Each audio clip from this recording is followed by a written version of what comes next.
এ বিষয়ে আরও খবর জানাবো। টঙ্গী থেকে সরাসরি যোগ দিচ্ছেন সহকর্মী রফিকুল ইসলাম খান। রফিক, প্রথম পর্বের আখেরি মোনাজাত শেষ, মুসল্লিরা বাড়ি ফিরে যাচ্ছেন, কতটা স্বাচ্ছন্দ্যে যেতে পারছেন তারা?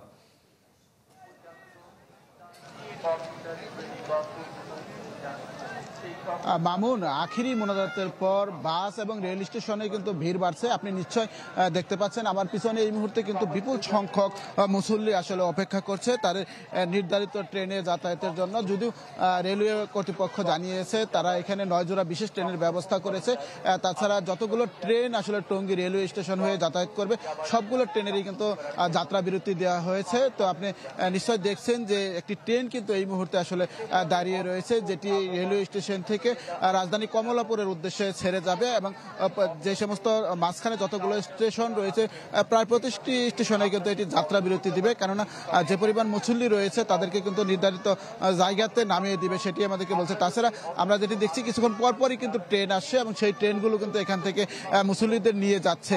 তাছাড়া যে আপনি দেখেছেন যে মহাসড়ক রয়েছে, মহাসড়কগুলোও তো পর্যাপ্ত পরিমাণে বাসের ব্যবস্থা করেছে, বিশেষ করে বিআরটিসি তারাও বিশেষ বাসের ব্যবস্থা করেছে। তাছাড়া যে সমস্ত অন্যান্য পরিবহন রয়েছে সে পরিবহন মালিকরাও কিন্তু বিশেষ বাসের ব্যবস্থা করেছে।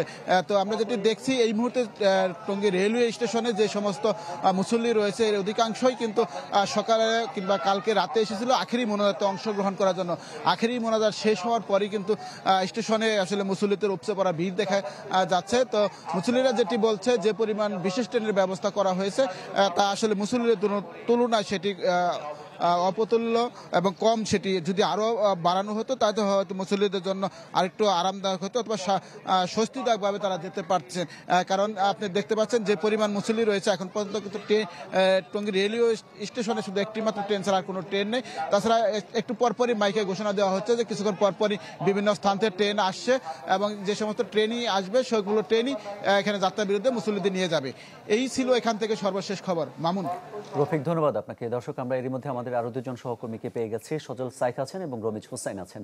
শুরুতেই এই পর্যায়ে আমরা সজল সাইকের কাছে যেতে চাই। সজল, যেখানে আছেন আব্দুল্লাপুর থেকে ভোগড়া বাইপাস পর্যন্ত যান চলাচল বন্ধ রয়েছে, সেখানে মুসল্লিরা ফিরছেন কিভাবে? মামুন, ইজতেমার যেই মোনাজাত সে মোনাজাত শেষ হওয়ার পরই কিন্তু সাধারণ মুসল্লিদের ঢল নামে তাদের নিজ নিজ গন্তব্যে যাওয়ার জন্য। সেক্ষেত্রে যে কয়েকটি বিষয় আমরা লক্ষ্য করেছি সেটি হচ্ছে মানুষ পায়ে হেঁটেই কিন্তু তাদের নিজ নিজ গন্তব্যে তারা রওনা দিচ্ছে এবং অনেকে কিন্তু তারা যেহেতু গণপরিবহন সংকট এবং এটি কিন্তু আগে থেকেই কিন্তু গণপরিবহনের একটি বিধিনিষেধ দেওয়া হয়েছিল পুলিশের পক্ষ থেকে। সেদিক থেকে বলতে গেলে যে রাজধানী এবং গাজীপুর এই দুই পাশের যে গণপরিবহন রয়েছে সেটি কিন্তু সংকট দেখা দিচ্ছে। এর বিপরীতে যেটি হচ্ছে সাধারণ মানুষ কিন্তু বাস পাচ্ছে না, তার ফলে তারা কিন্তু পায়ে হেঁটেই যাচ্ছে। আবার যে কয়টি গণপরিবহন আমরা লক্ষ্য করছি যেগুলি কিনা ঢাকার মধ্যে এবং বিভিন্ন জায়গা থেকে মানুষ ভাড়া করে নিয়ে এসেছিল সেই পরিবহনগুলি কিন্তু ঠিকই চলছে। এছাড়াও যে সকল বাড়তি পরিবহন রয়েছে সেই পরিবহনগুলি কিন্তু বাড়তি ভাড়া নেওয়ার একটি অভিযোগ কিন্তু আমরা লক্ষ্য করেছি। আমরা কয়েকজনের সাথে কথা বলেছি, তারা যেটি বলছে যে প্রায় কয়েক গুণ ভাড়া কিন্তু তাদের কাছ থেকে বেশি নিচ্ছে। অপরদিকে যদি আমি বলি, বাসে কিন্তু যেমন ভিড় রয়েছে ঠিক একইভাবে কিন্তু ট্রেনেও ভিড় রয়েছে। আমরা সেটিও কিন্তু আমাদের সহকর্মীদের মাধ্যমে কিন্তু জানতে পেরেছি। তবে এখানে যে সকল মুসল্লিরা রয়েছে তারা বেশিরভাগই কিন্তু হেঁটেই তাদের গন্তব্যে রওনা দিচ্ছে। কেউ কিন্তু গণপরিবহনের আশায় এখনও কিন্তু বসে নেই, তবে অনেকে কিন্তু অসুস্থ হয়ে যাচ্ছে। আমরা লক্ষ্য করেছি বেশ কয়েকজন বয়স্ক মানুষ কিন্তু হাঁটতে হাঁটতে কিন্তু তারা অসুস্থ হয়ে পড়েছে। অপরদিকে কিন্তু বলা যায় যে আসলে এই শত ভোগান্তি এবং শত বিড়ম্বনার মধ্যেও কিন্তু সাধারণ মুসল্লিদের মধ্যে কিন্তু একটি আনন্দ এবং উচ্ছ্বাস কাজ করছে, কারণ তারা এত বড় একটি জামায়াতে অংশগ্রহণ করে তারা দোয়ায় সামিল হতে পেরেছে। আসলে আব্দুল্লাহপুরের চিত্র আমি 1 ঘন্টা আগে যেমন দেখেছি এখনও ঠিক তেমনই রয়েছে, অর্থাৎ মানুষের যে জনস্রোত সেটিও কিন্তু অব্যাহত রয়েছে। এই ছিল আব্দুল্লাহপুর থেকে আমার কাছে সর্বশেষ। মামুন। সজল, ধন্যবাদ আপনাকে। এরই মধ্যে আমরা দেখতে পাচ্ছি আমাদের আরেকজন সহকর্মী মাহফুজ কামাল, তিনি বিমানবন্দর রেলওয়ে স্টেশন থেকে যুক্ত হয়েছেন। তার কাছে আমরা যাব, তার আগে ফিরতে চাই সহকর্মী রমিজ হোসেনের কাছে, তিনি ইজতেমা ময়দানে আছেন। রমিজ, আগামীকাল আবার নতুন করে দ্বিতীয় পর্বের ইজতেমা শুরু হবে। আজ প্রথম পর্বে আখেরি মোনাজাত শেষ হলো। এই যে ট্রানজ্যাকশন সময়টা, এটাতে কি মুসল্লিদের কোনো ধরনের বেগ পেতে হচ্ছে?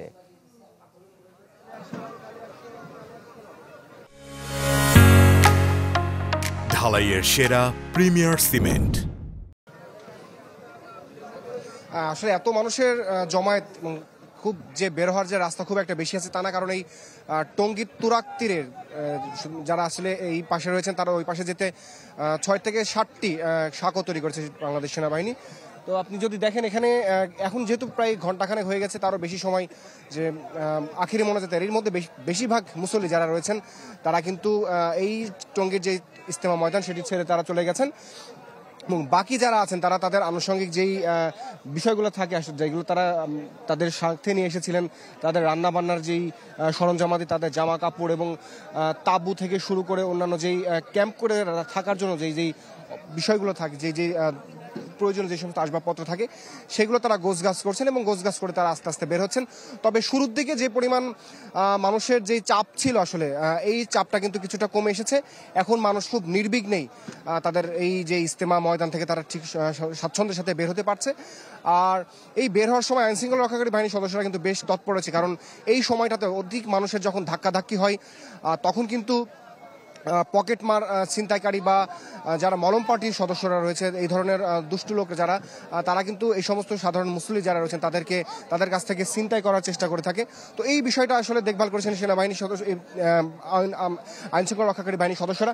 এখানে বেশ কিছু ওয়াচ টাওয়ার রয়েছে, কারণ এই যেই টঙ্গীর তুরাগ তীরের উপরে যেই বাংলাদেশ সেনাবাহিনীর পক্ষ থেকে যেই ভ্রাম্যমান শাখাগুলো তৈরি করা হয়েছিল তার পাশেই কিন্তু ওয়াচ টাওয়ার রয়েছে, এবং পাশে যে উঁচু বিল্ডিংগুলো রয়েছে আসলে যেইগুলো টয়লেট বিল্ডিং, সেগুলোর উপর থেকে আমরা দেখেছি পুলিশ সদস্যদেরকে বাইনোকুলারের মাধ্যমে এবং দূরবীনের মাধ্যমে তাদের গতিবিধি পর্যবেক্ষণ করছেন, যাতে সেই সমস্ত মুসল্লিরা খুব নির্বিঘ্নে তারা বের হয়ে যেতে পারেন। কারণ কালকে যেহেতু আরেক পর্বের ইজতেমা শুরু হবে, তো আজকের মধ্যেই এই যে ইজতেমা কমিটি রয়েছেন তারা চাচ্ছেন যে আজকের মধ্যেই, বিকেলের মধ্যেই মোটামুটি যারা প্রথম পর্বে যে সমস্ত মুসল্লিরা রয়েছেন তারা যেন বিকেলের মধ্যেই তাদের এই যে জায়গাটি সেটি ছেড়ে দেয়, এবং এর পরবর্তীতে যারা আসবেন তারা আজকে সন্ধ্যা এবং কালকে সকাল থেকেই বিভিন্ন জেলা থেকে, যে 22টি জেলা নিয়ে দ্বিতীয় পর্বের যে আয়োজন শুরু হবে সেখানে আজকে বিকেলের পর থেকে তারা আসতে শুরু করবেন, এবং ঢাকার একটি অংশ রয়েছে তারা যাতে নির্বিঘ্নে ভেতরে প্রবেশ করতে পারে এই বিষয়টি আসলে বারবার বলা হচ্ছে। এবং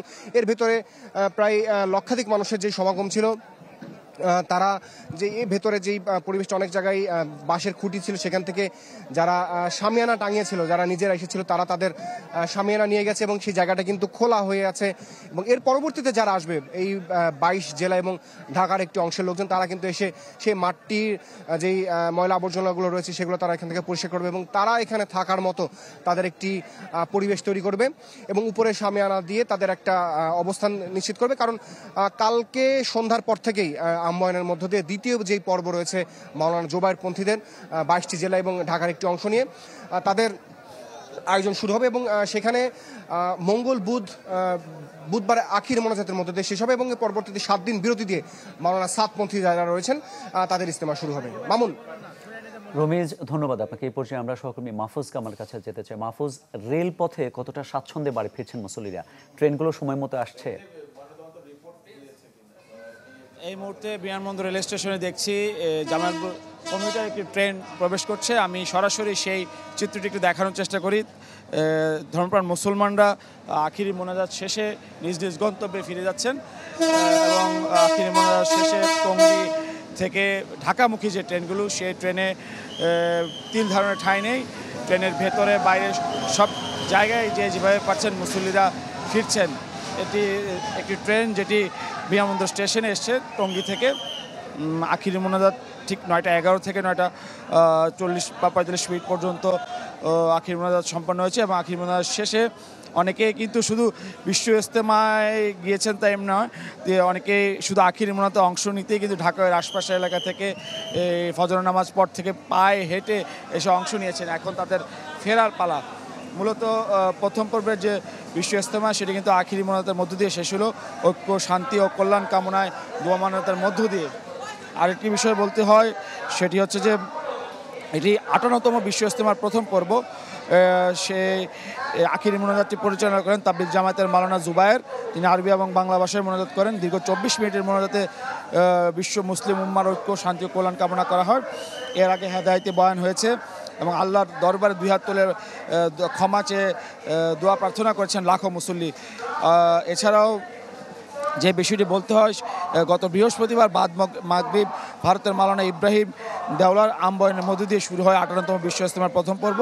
তিনি উর্দুতে বয়ান করেন। এর আগে দেশের বিভিন্ন জেলা থেকে লাখো ধর্মপ্রাণ মুসলমান বিশ্ব ইজতেমায় এসে অংশগ্রহণ করেন। 58তম বিশ্ব ইজতেমার প্রথম পর্বে অংশ নেন শহরি নিজাম অনুযায়ী তাবলিগ জামায়াতের মুসল্লিরা। সোমবার 3 ফেব্রুয়ারি বাদ মাগরিব শুরু হবে বিশ্ব ইজতেমার দ্বিতীয় পর্ব। পরে বুধবার 5 ফেব্রুয়ারি আখিরি মোনাজাতের মধ্য দিয়ে শেষ হবে নিজাম অনুসারীদের ইজতেমা। এরপর 14 ফেব্রুয়ারি শুরু হবে মাওলানা সাদ অনুসারীদের বিশ্ব ইজতেমা। পরে আখিরি মোনাজাতের মধ্য দিয়ে 16 ফেব্রুয়ারি শেষ হবে এবারের 58তম বিশ্ব ইজতেমার সকল আনুষ্ঠানিকতা। আর আজ যেটি বিশ্ব ইজতেমার প্রথম পর্বের আখিরি মোনাজাত যেটি শেষ হয়েছে, সেটি শেষে ইজতেমা ময়দানে থেকে এখন টঙ্গী এবং আশপাশের এলাকা থেকে ট্রেনে, সড়কপথে, নৌপথে যে যার মতো করে নিজ নিজ গন্তব্যে ফিরে যাচ্ছেন। মূলত আখিরি মোনাজাত এবং বিশ্ব ইজতেমার 3 দিনে অংশগ্রহণের মাধ্যমে যে শিক্ষা পেয়েছে আল্লাহর হুকুম নবী তরিকার মতো কীভাবে জীবনযাপন করা যায়, সেই বিষয়টি তারা নিজ নিজ গন্তব্যে গিয়ে প্রচার করবে বলে এখানকার ধর্মপ্রাণ মুসল্লিরা বলছেন। এখন বাড়ি ফেরার পালা। এখন ট্রেনে করে অনেকে মুসল্লি বাড়ি ফিরে যাচ্ছেন। ধন্যবাদ আপনাকে। শেষ হলো আখির মোনাজাতের মাধ্যমে শেষ হলো তাবলিগ জামাতের বিশ্ব ইজতেমার প্রথম পর্ব। এখন বাড়ি ফিরে যাচ্ছেন মুসল্লিরা। এ নিয়ে সবশেষ খবর জানাচ্ছিলেন আমাদের সহকর্মীরা।